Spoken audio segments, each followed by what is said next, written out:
person's life is sacred and revered, and to take a life is immoral and wrong. But what if there was a medical condition that left an individual in unbearable pain, or incapacitated and injured beyond repair, or with no quality of life at all? The simplest tasks, such as going to the bathroom, is now impossible. To take a breath brings about intolerable suffering. Or you're left in a vegetative state, where you or a loved one is completely oblivious to their surroundings.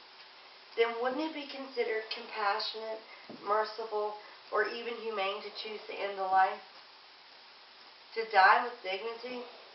Let me ask this question.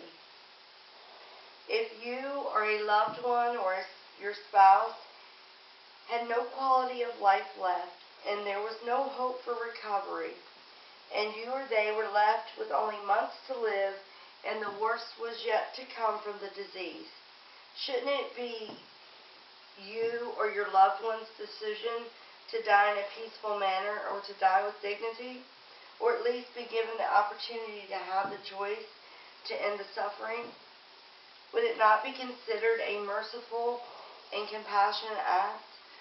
Well, I am here today to persuade you that it is your right, our right, to choose to die in a humane manner with dignity and without days, weeks, or even months of pain and anguish. According to Cambridge Dictionary, humane is defined as showing kindness, care, sympathy towards others, especially to those who are suffering. However, in our society today, how many decisions or laws are really governed by this ideology? If a terminal ill disease strikes me, you or a loved one, it should be my decision, your decision, or the decision of a loved one to determine how we would like to be remembered. Given the right to die with dignity and to die in a humane fashion, it is not the right of the government or a physician or a medical facility to tell us when and how we will expire. According to the Robert H. Lord Comprehensive Cancer Center, physician-assisted suicide and euthanasia are two separate terms with the same goal. Basically, and that is to end suffering in terminally ill patients in a merciful manner. An online journal published in 2011, Education in Palliative and End-of-Life Care for Oncology states, physician-assisted suicide and euthanasia differ in whether the physician takes part in the action that finally ends life. In euthanasia, the physician completes the intervention, and in the physician-assisted suicide, the physician prescribes a lethal dose of medicine that the patients administer without the doctor's assistance. This is an extremely controversial topic in today's time.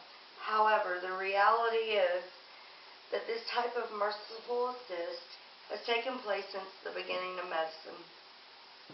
According to Ethics in Medicine at the University of Washington School of Medicine, at least 1 out of 5 physicians have been approached by a patient with this need for assistance.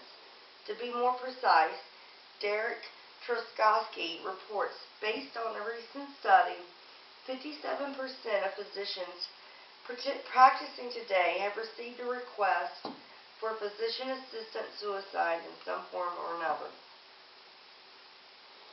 However, this type of merciful act is not welcomed by all and remains illegal in many places.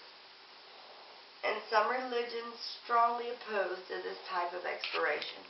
Nevertheless, if and when the time comes and I or you choose or are struck by a terminal illness, then the decision of the right to die with dignity and in a painless and humane fashion should remain my right, your right, or the right of your loved one, and not to be dictated by others who disagree with their choice.